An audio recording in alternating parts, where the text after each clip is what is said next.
Foodies, this is Peter Carpitos, and we're continuing our series on warming up your winter days using your slow cooker.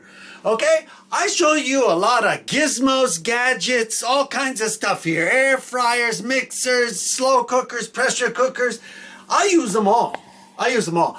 But I like to do roasting, and this is a turkey breast here.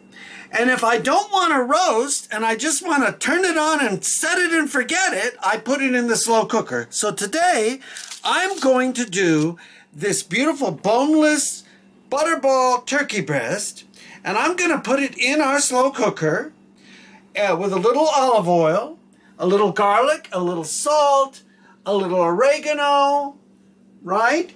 And we're going to roast this in our slow cooker. And the slow cooker, you start by putting in 1 cup of water, and then you put in your turkey breast. Remember, you can do it on low or high, okay? I do it on high, and it takes about 3.5 hours. This is frozen, rock solid.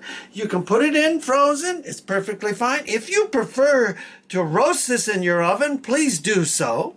I do it both ways, but today I want to try to warm up the kitchen a little with our little slow cooker and give it a little, a little time to do it and warm things up so we can make it nice, okay? So watch the shorts with this. It shows very quickly, 1, 2, 3, how to put this together and how to turn it on and let it go. And then we'll show you what it looks like when we go to eat it, because this is really delicious. Have turkey any time of the year. They sell these in most stores. And remember, go to the store, buy things fresh.